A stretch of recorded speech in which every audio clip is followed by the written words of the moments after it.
Good evening, ladies and gentlemen, and I welcome all of you back to another Chris Chan article regarding the most important characters in his life, as we're going to call them, and we move on to one of Chris Chan's polyamorous partners, Magi Chan.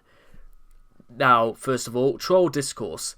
This persona was created, appropriated, or otherwise used by trolls to manipulate Chris. Though this identity is contrived, the quickie may treat it as though it were a real identity because it was to Chris. It's also funnier that way. It seemed unlikely for a long time, but Magi-chan saw in the future a long-haired black Rose-Chew, who was born true of Venus of the Earth's moon. Yet she would be cursed with a protrusion that can be undone by eliminating the one who had pled the curse. Chris describing how Magi-chan's yearning for love. Yeah, well, it is, well, what you might suspect. And, well, here he is, I suppose. To be honest, Magi-chan doesn't even sound outside the realm of things that Sega would conjure up anyway. But, whatever. Magi-chan, Sonichu, is a Sonichu and a member of the Chaotic Combo. Like Chris's other lazy recolors, his name is a lame pun. According to Chris, his name is intended to play on the word magician. He's the serious know-it-all and the only character not solely motivated by finding a sweetheart.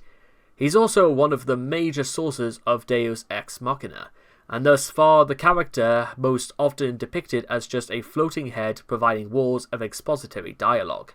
He is purple and has been depicted as crimson.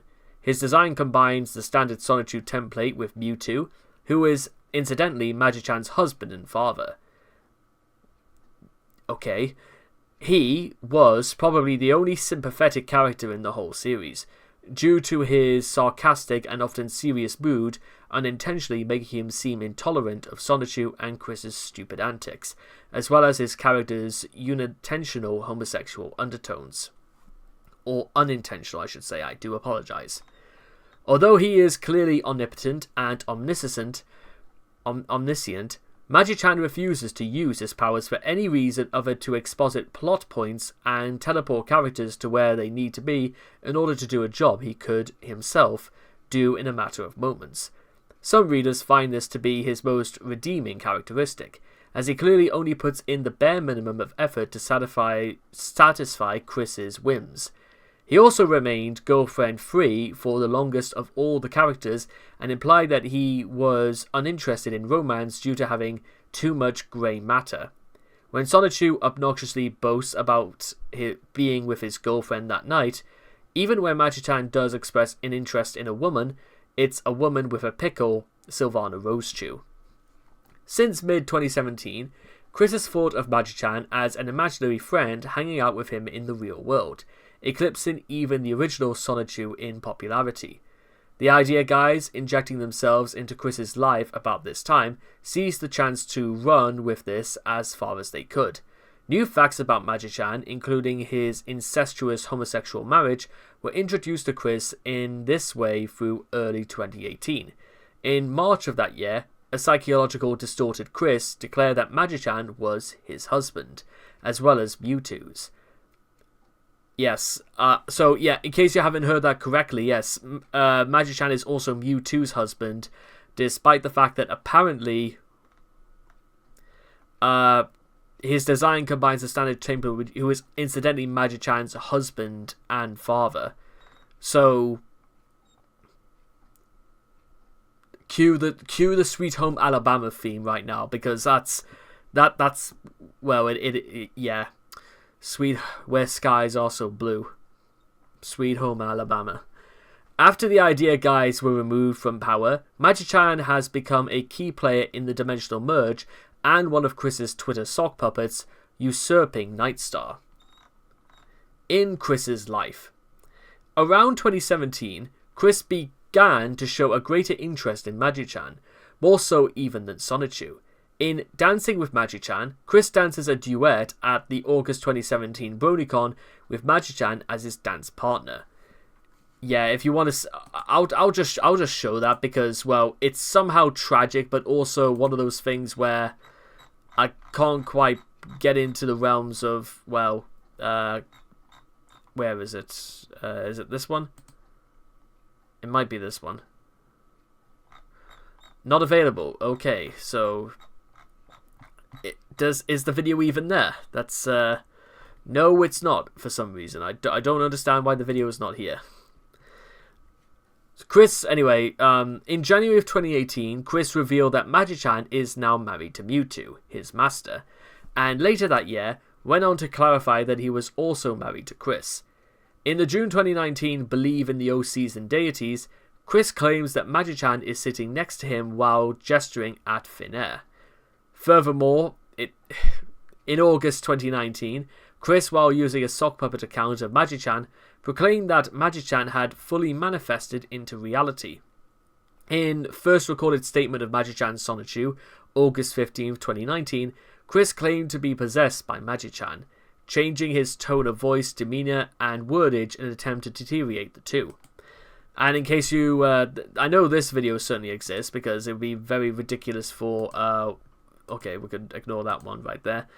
So, yes, apparently this is just them explaining that they've swapped bodies, and, well, here's the video, I guess, or Exhibit C.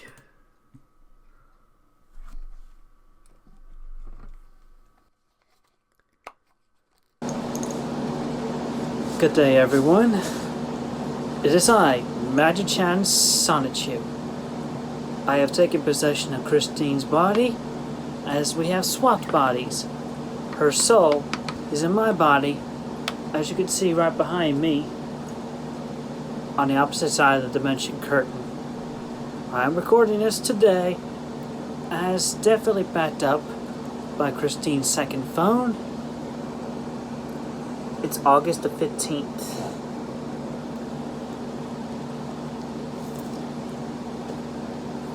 Which, on that note, should be the day I have uploaded this video, originally, long before I made it public. You could definitely tell that it is I as opposed to Christine, not only in the vocal tones, but also my behavioral patterns.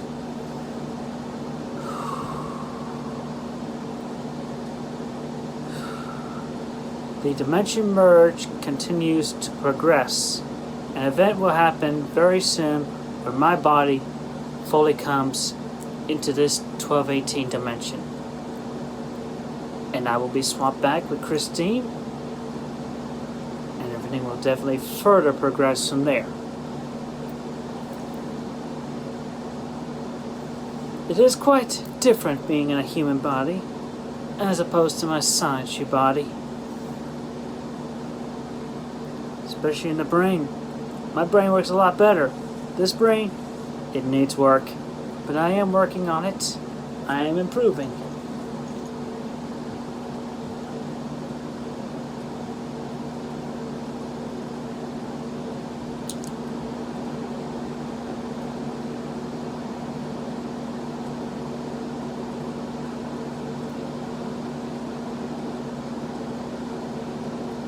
Well, that aside anyway, still working. Yeah, that outside anyway. Let me give you a little bit of a brainwave, ladies and gentlemen, is that Chris is, well, full of shit. And you guys can quote me on that. Sorry. So, the whole point of that was apparently Chris just trying to convince people that he's not full of shit, but unfortunately, we have the benefit of seeing for ourselves that Chris literally is... Why Chris was trying to do this, I still don't really understand why he bothered doing any of this, only because he was like getting in deep and ingrained in this whole role-playing malarkey with Jacob Sockness and others who claimed that the dimensional merge was a real thing anyway. Sadly not. Furthermore, in August 2019, Chris, while using a sock puppet account of Magi-chan, proclaimed that Magi-chan had fully manifested into reality. Anyway, blah blah blah, Chris, and that, Chris was now in C-187, then tried and failed to move an object with psychic powers. The Magi-chan charade continued for almost exactly 1 month, when Magi-chan announced that Chris had returned, but maintained that he was still remained in our world. Despite allegedly no longer occupying Chris's body, Magi-chan continued to post on Twitter, including making the claim that he will visit Noel, owner of the Kiwi Farms, sometime a few days after the 18th of September. On the 25th of August, Chris, role-playing as Magi-chan, attempted to contact Noel, but rage quit after Noel refused to entertain his delusions. Thank you so much, Noel. Chris just sent me some shit out of the blue, and he immediately got upset and shut up after I addressed him as Chris instead of Magi-chan. Every single time I see this ludicrous shit he's doing, it's like losing Terry Davis again. It makes me so fucking sad. Targets for manipulating Chris. Since the idea guys, Magi-chan has become a popular target for those trying to influence Chris's beliefs. The idea guys role-played as Magi-chan, among other things. They convinced Chris to draw himself doing unsavory things to Sonichu in order to ensure Crystal's birth, and tricked Chris into believing that he is bisexual. The captain, a member of the guard dogs, invoked Magi-chan to convince Chris to be rescued from the idea guys. A guard dogs member also invoked Magi-chan in a failed attempt to persuade Chris the dimensional merge wouldn't happen for 20 years. The TT squad pretended to be possessed by Magi-chan. In Sockless Impersonates Magi-chan, Jacob Sockless faked a conversation with Magi-chan to manipulate Chris into being open to a relationship. Helena Forenza roleplayed that she and Magi-chan had gone on a date, complete with Photoshop images which Chris believed. To be fair, Helena was just doing these things just to play around and stuff like that, and it wasn't really... It was that Chris chose to believe this was real anyway, which is just... Make of that what you will. Aqua Diamond 8 roleplayed on discovering an alt dimension version of Magi-chan, and Mr. Vaughn played on sending Chris messages about a kidnapped Magi-chan. He would have told Chris that Magi-chan was being held hostage underneath the Pirates of the Caribbean ride at Disney World in order to make Chris drive across the country. While Vaughn's plans never came to fruition, this particular plot may have worked due to how much Chris believes in the character.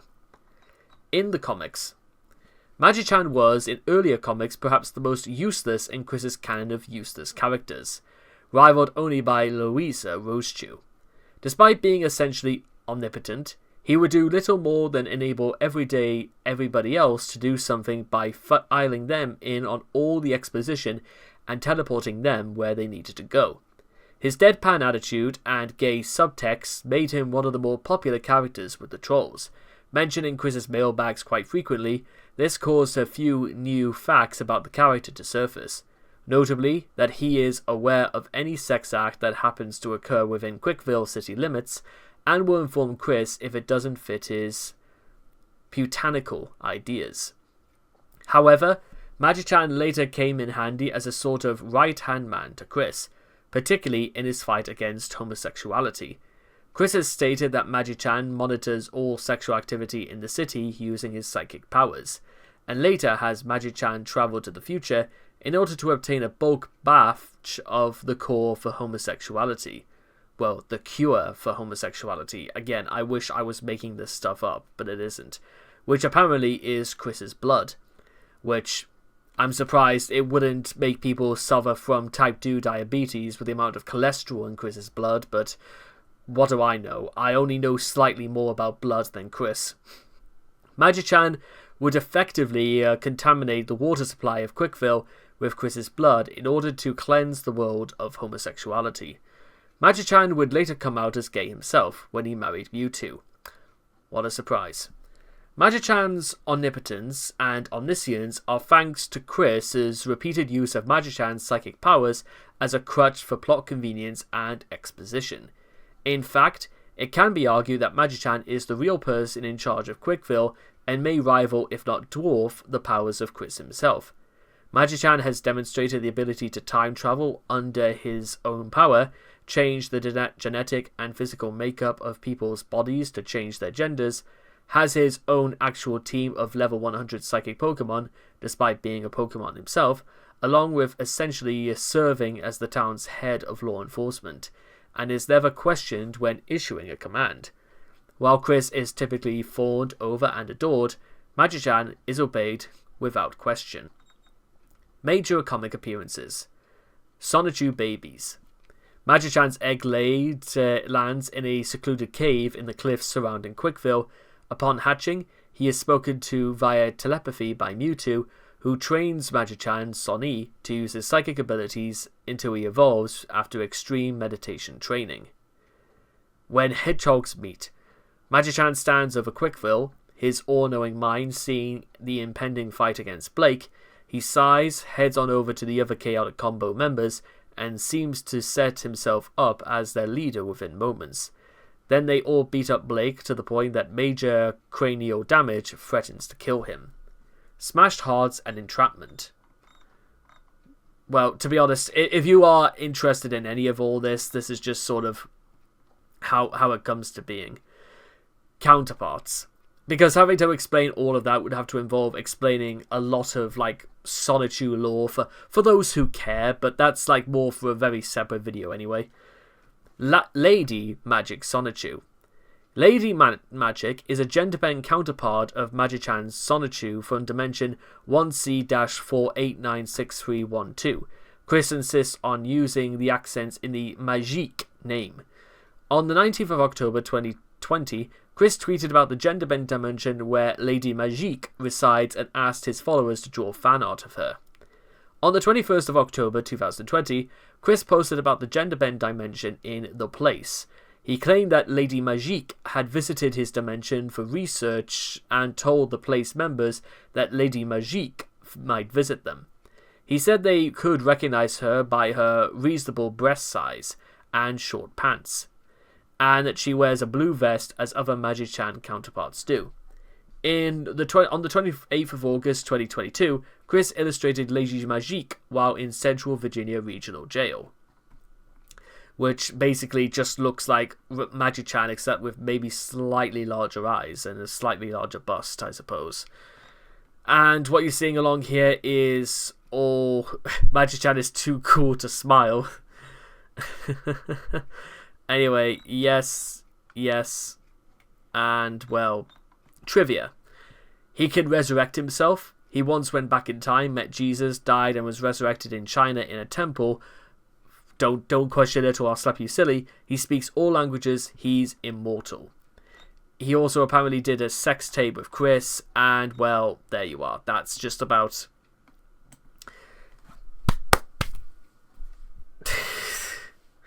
I don't know what's, like, slightly stupider about having finished this article. It's the fact that Magi-chan is basically just... If it was... It's I don't know if it's kind of like almost like a quirk of fate, the fact that Chris actually wrote a more interesting sounding character than he had any right to be, because by all accounts Magi-chan shouldn't really be that interesting, but the fact that Chris somehow actually managed to write Magi-chan to be quite interesting, and how if it was down to Magi-chan he could solve all of Quickville's problems in a moment, but chooses just sort of to let other people do it. It suggests kind of like, well, I don't know, that Magi-chan had a little bit... Maybe there was some bigger idea going for Magi-chan, perhaps, but it probably wouldn't come to fruition. But that being said, the other Sonnies and the Chaotic Combo are just as bland as the rest of them, so there's that. So, there we are. That's... the idea. Wow, somebody wanted to make Chris drive all the way to Disney World to do that. Wow, some people, you guys must be absolutely insane for even to encourage Chris to do stuff like that. And with all that being said and done, I hope all of you guys have enjoyed this article, and I cannot wait to see all of you guys again in the next video. Take care, and bye bye for now.